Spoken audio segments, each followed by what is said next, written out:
Okay, let's get right into it. If you operate any sort of venture today, whether you're a freelancer, a brick and mortar storefront, or a digital startup, your relationship with federal systems is no longer just about filing a piece of paper once a year. It's a continuous, digital, and quite frankly, highly targeted ecosystem. Today, we're diving into an explainer where we analyze the exact mechanisms, the cause and effect relationships, and the actionable insights that define a truly robust business defense.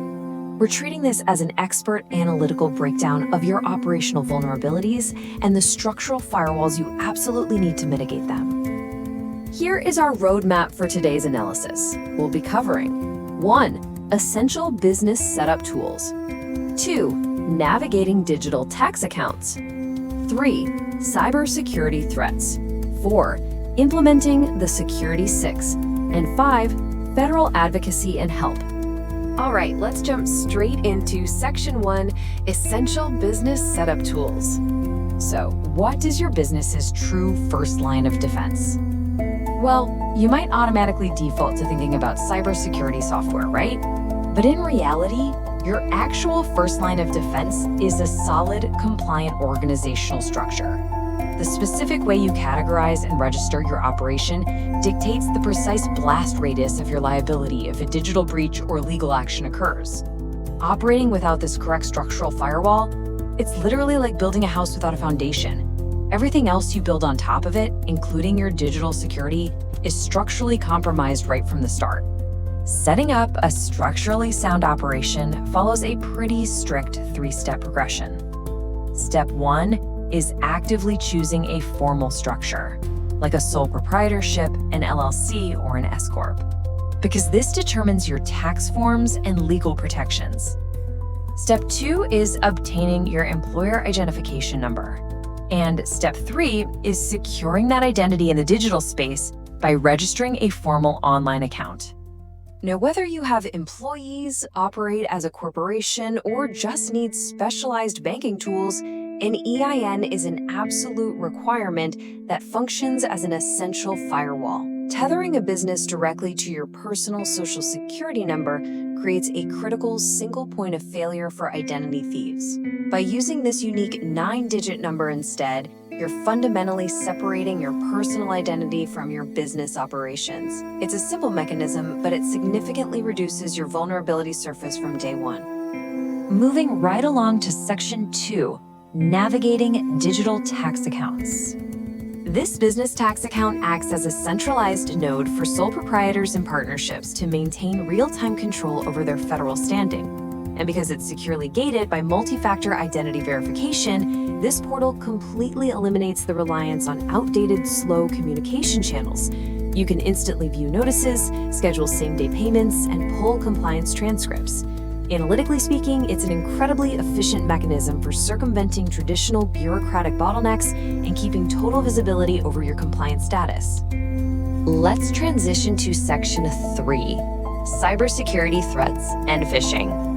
As your operational footprint expands online, you're going to face highly sophisticated attacks, specifically business email compromise, or BEC. This relies on a uniquely dangerous mechanism, the exploitation of inherent trust. Cybercriminals don't just forcefully break in anymore. They passively sit inside compromised accounts for weeks. They silently study your payment cadences, your vendor relationships, and your communication patterns before they ever strike. And running right alongside this is SMSing, which uses fraudulent SMS texts that mimic official alerts just to harvest your initial login credentials. Okay, imagine receiving an email with this exact quote from a trusted vendor. It's a totally common workflow, right? But if an attacker is using a compromised, legitimate account, the communication appears flawless. The really non-obvious detail here is that the attacker isn't hacking the banking infrastructure, they are hacking the human workflow. They subtly alter the routing addresses or just swap out the attached bank routing numbers. This completely shifts the defense paradigm from relying on software patches to implementing strict, out-of-band workflow verification. Which brings us perfectly to Section 4, implementing the Security 6. The Security 6 isn't just a list, it's a mandatory interlocking defense checklist required to protect your data.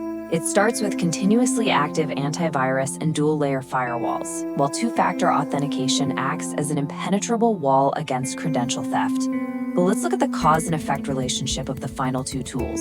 A virtual private network protects your operational data in transit across vulnerable networks, while drive encryption protects that exact same data at rest on your physical devices if they ever get stolen. Now for the 3-2-1 backup rule. This is designed under the implicit assumption that a primary breach is, unfortunately, inevitable. You need 3 total copies of your data, stored across 2 different local formats. But the crucial mechanism here is step 3, keeping 1 copy completely offline.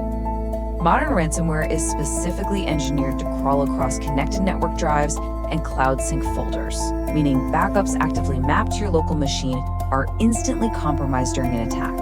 That offline hobby, it operates as your only true failsafe. Another absolutely crucial layer of defense is the identity protection PIN. This unique 6-digit number fundamentally shifts verification from a retroactive auditing process, which is a nightmare, to proactive rejection at the server level. Without this exact PIN, fraudulent electronic returns filed under your identifier will automatically be blocked by the processing system. It effectively stops identity thieves dead in their tracks at the very point of submission. The structural necessity of that PIN becomes vividly clear when you look at the alternative. If a fraudulent return is successfully filed by a scammer, the automated system locks up.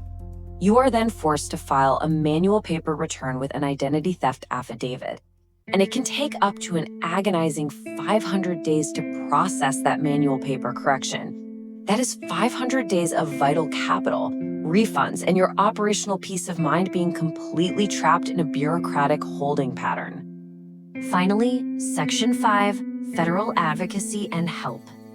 So what happens when your internal security protocols hold up, but standard bureaucratic processes just fail you? You need to know the exact pathways for high-level intervention. If you face unwarranted, systemic tax penalties and normal customer service fails, the Taxpayer Advocate Service steps in as an independent organization at no cost. However, if the friction involves unfair regulatory enforcement, repeated audits, or delayed payments from a large federal agency, the National Ombudsman is the specific entity engineered to intervene. By simply filing a formal complaint with the Ombudsman, you initiate a timeline that forces a high-level review of your case. This mechanism is highly effective because it shifts the complaint entirely out of standard customer service silos and into the realm of independent oversight. This fundamentally changes the power dynamic, compelling those federal agencies to perform a top-down review. And as you can see, this often resolves stalled operations or erroneous collections within just 30 days. The digital landscape today is completely unforgiving, and relying purely on standard operating procedures is just no longer enough to guarantee continuity. The infrastructure is absolutely there to protect your organization, but it requires active, precise implementation long before a crisis ever hits. So I want to leave you with this. Examine your own architecture today and ask yourself, if your primary operational account was silently compromised 5 minutes ago, would your business still exist tomorrow?